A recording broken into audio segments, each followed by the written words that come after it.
When I was growing up, I was the responsible kid in the family. My name is Emily, I am 29 now, and honestly, ever since I was old enough to hold a broom, I was the one helping my parents hold the house together. I was the one doing chores, sitting with my younger sister Madison to help her with homework, even cooking dinner some nights when my mom had late shifts. I was the built-in helper. My younger sister Madison, who is 27 now, was the opposite. She was the fun kid. She was the one who could sneak cookies before dinner, talk her way out of mowing the lawn, and somehow turn every disaster into a story that made everyone laugh. Our parents loved to say, "Emily, you are the steady one. Madison, you are the entertainer." And that was basically our family dynamic. I was the fixer, she was the one creating chaos but making it fun. One story that still gets dragged out every Thanksgiving sums it up perfectly. Madison once convinced me that if we taped enough balloons to our dog Max, he might actually float.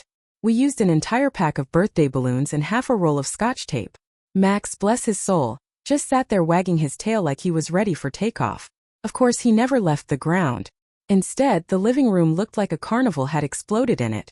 Madison was doubled over laughing so hard she cried, and I spent hours cleaning tape and popped balloons out of the carpet. That was us. She created the chaos, I fixed it. Fast forward. Madison got married young to a guy named Brad.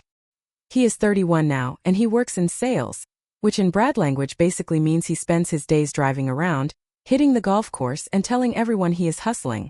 Madison and Brad had 2 kids, Ella who is 5 and Jacob who is 3. From the moment those kids were born, I was in love with them. I do not have kids of my own, and being Auntie M gave me this little pocket of happiness I did not even know I was missing. I took them to the park. I bought dinosaur-shaped pancake molds from Target. I let them stick 200 glitter stickers all over my arms until I looked like a Lisa Frank binder that had gone through a bad storm. First, it was magical. Ella would run into my arms screaming Auntie M at the top of her lungs, and Jacob would climb onto my lap with his chubby little hands holding a stuffed dinosaur like it was treasure. My heart melted every single time. I felt like the fun aunt, the safe place, the bonus adult in their little lives. And then of course Brad started ruining it. First it was small. Brad would call and say, "Hey, can you just watch them for an hour while I run some errands?" I figured sure, that is what family does. Then errands turned into networking lunches. Then lunches turned into afternoons of golf, happy hours, and once, an entire weekend because he claimed he had a business retreat in Las Vegas. He did not even call or text most of the time. He would just bang on my door, shove the kids inside like they were packages from Amazon, and sprint back to his car. One morning, I opened the door in my pajamas with my laptop in one hand and coffee in the other. Brad shoved Ella and Jacob at me and said, "Cool, thanks, gotta run," before peeling out of my driveway. Spoiler alert, I had deadlines. And it is very hard to look like a serious professional when your 3-year-old nephew is coloring on your quarterly reports with a crayon. Kept happening. Over and over. I started realizing I was not Auntie Fun anymore. I was not the cool aunt who came over for adventures and pancakes. I had been downgraded to a free daycare center. Brad never asked, never respected my time, never offered gas money, never once said thank you. He just assumed I was there, available and willing. And I will admit, I let it go for a while because I loved those kids. But every time he dumped them on me without warning, I could feel myself boiling over a little more. The breaking point came one Thursday morning. I had a major work deadline. I was sitting on my couch with 3 coffee mugs surrounding me, hair in a bun, eyes glued to my laptop, and suddenly there was pounding on my door. Before I could even process what was happening, Brad had shoved Ella and Jacob inside, muttered something about being late for a meeting and sprinted away. I sat there with my mouth open as Jacob climbed onto my keyboard and Ella asked if she could have pancakes. That was it. I realized in that moment I was done being Brad's free nanny. So I got creative. The next time Brad came stomping up my porch, I had a giant poster taped to the front door. It read, "Babysitting services, Auntie M edition, $15 per hour per kid. Snacks not included. Late pickup fee $50. Brad stopped cold. His face went red instantly, like someone had cranked up the temperature. He sputtered like an old lawnmower and yelled, "Are you kidding me? We are family. Family helps family." I leaned against the doorframe and said, "Exactly. And I have been helping you for months. But this is not helping anymore. This is work. If I am running a daycare for your kids, then I expect daycare pay." That was when I noticed something odd. I asked him casually, "By the way, where is Madison in all of this? Why is it always you dropping them off?" Brad froze. He grabbed the kids faster than I had ever seen him move and muttered, gotta go bye, before sprinting back to his car. It was suspicious.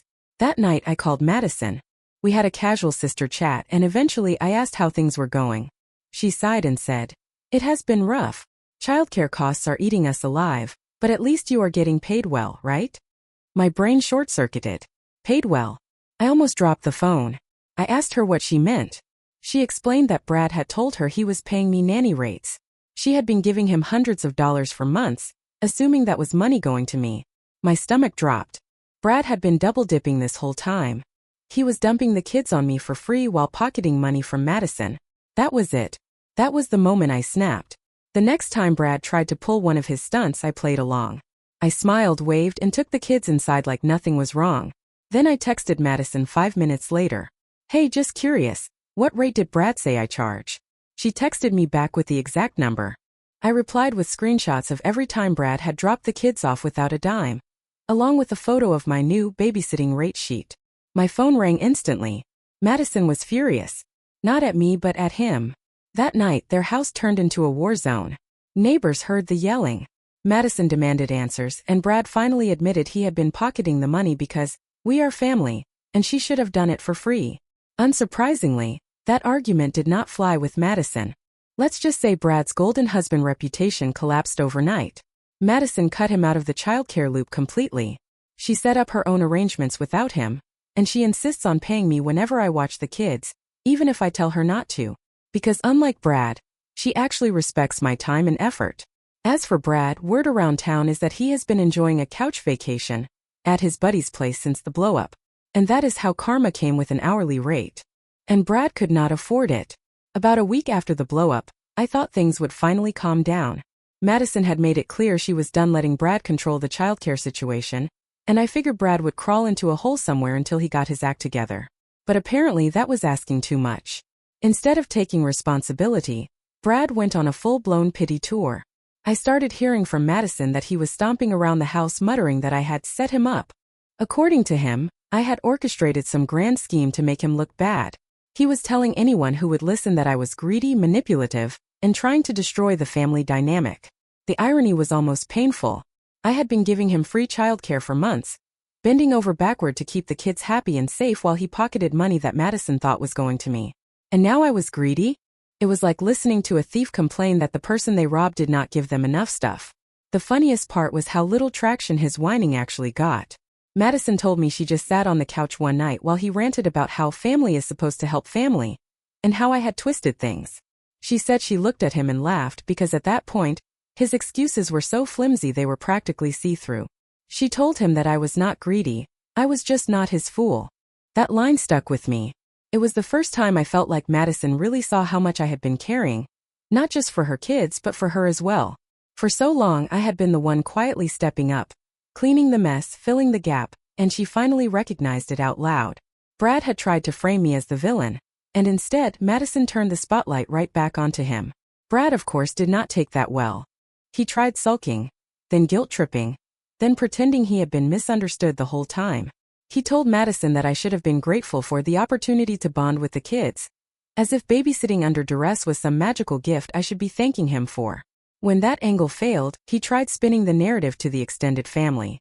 A cousin called me and said Brad had been whining about how unfair I was being, painting this picture of me as a cold-hearted career woman who was charging her own family for basic kindness. I laughed so hard I nearly choked on my coffee, because here is the thing, our family knows me. They know I have always been the one to step up, and they know Brad has a history of cutting corners whenever he can.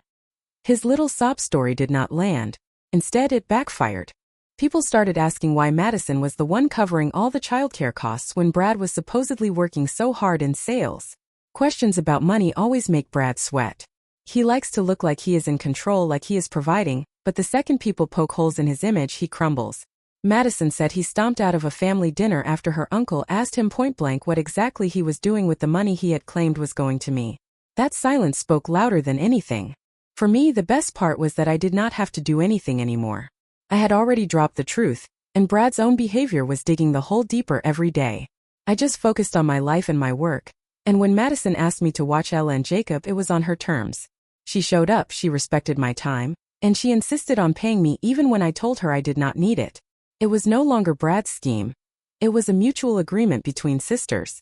And while Brad continued to flail, I could finally enjoy being Auntie Em again. Ella and Jacob were just kids, they had no idea about the drama, and that was how it should be. They still ran into my arms with the same joy, still begged for Dino pancakes, still covered me in stickers until I looked like I had lost a battle with the craft store. The difference was, now those moments were free of resentment. They were genuine again. The irony of it all is that Brad thought I was trying to ruin the family dynamic, but in reality he had already done that himself. All I did was shine a light on it. Madison saw the truth, our family saw the truth, and Brad was left pouting on the sidelines because his free ride had ended.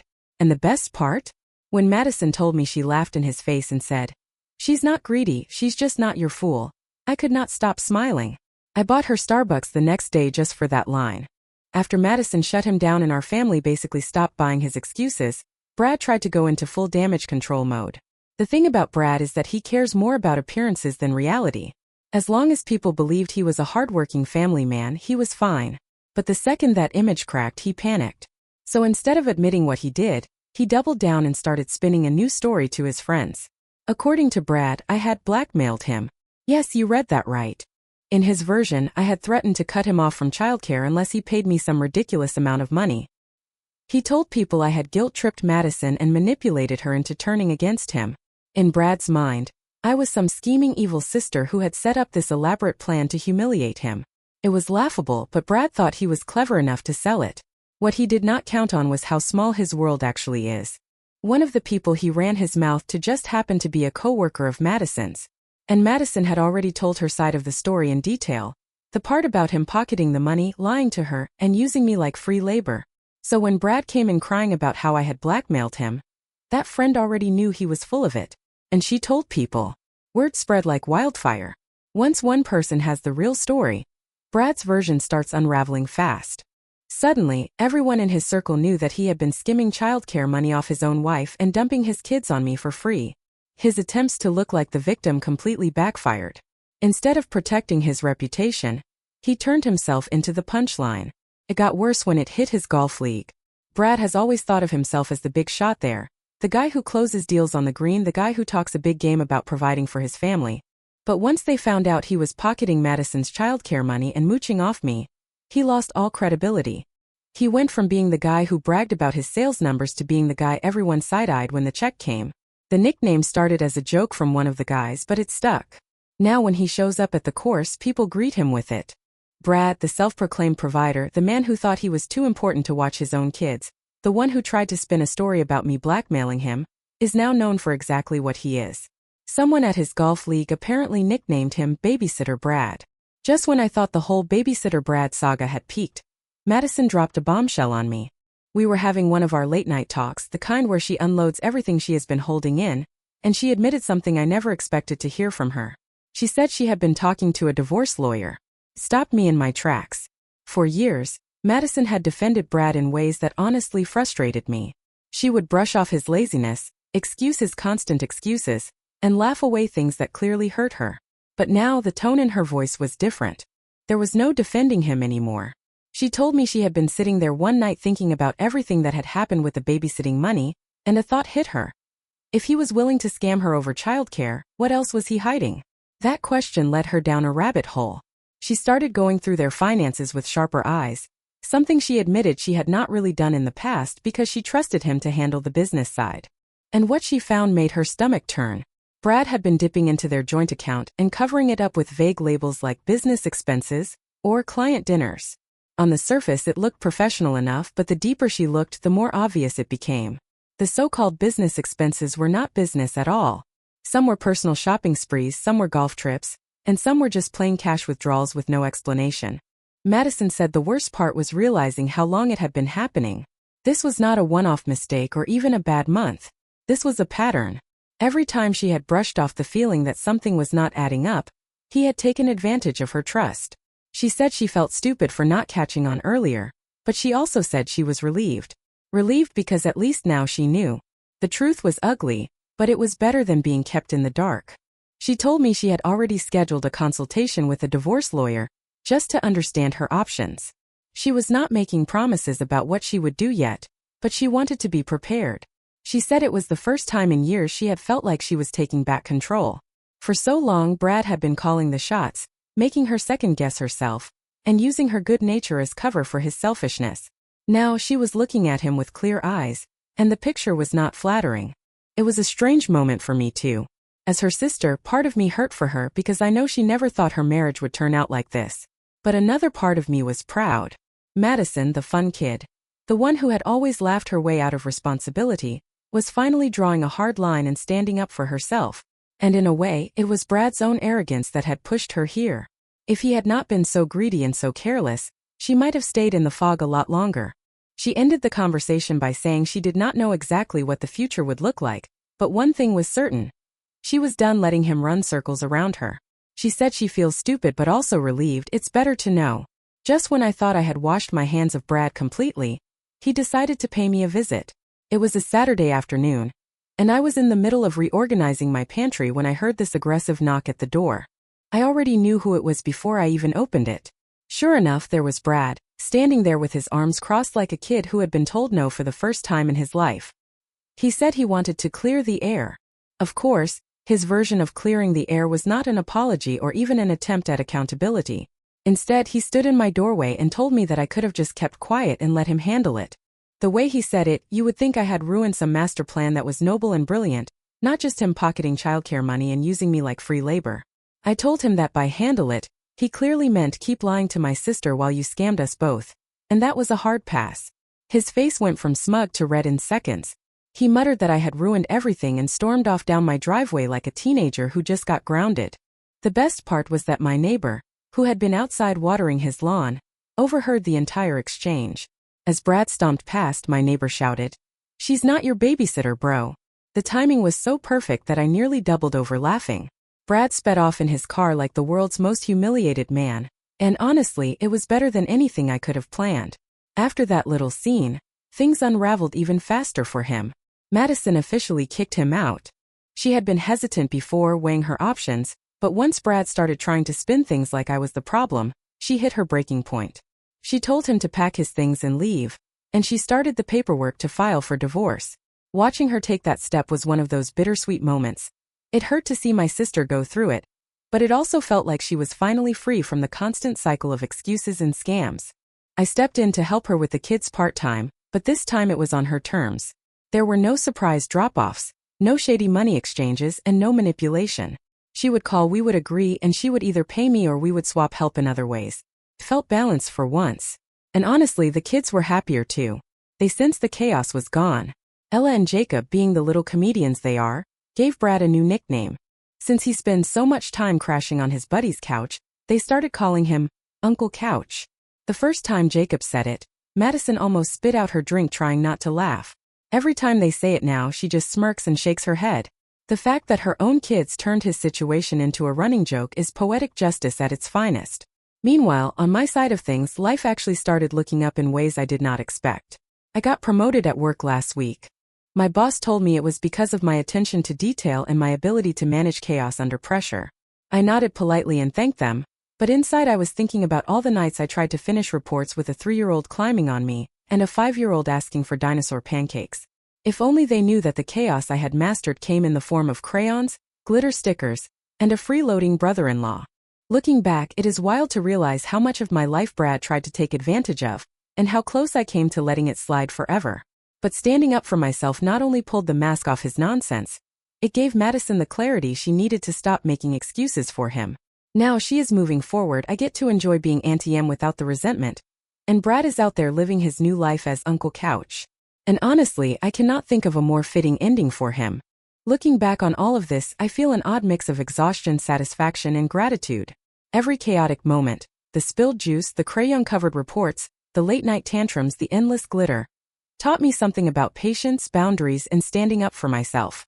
Living through all of it made me realize that love and loyalty do not mean letting someone take advantage of you. It means knowing your worth, protecting those you care about, and making sure your kindness is respected, not exploited. Thank you, life, for letting me live every single moment in this story. The laughter, the frustration, the little victories, and the big ones. Thank you to Madison, Ella, and Jacob for reminding me why it is worth it to care, and even to Brad for showing me exactly what not to tolerate. The moral is simple. Being responsible and loving does not mean being a doormat. Stand your ground, protect your time and energy, and never let someone take your kindness for granted. Respect is earned, chaos can be managed, and sometimes karma comes with an hourly rate.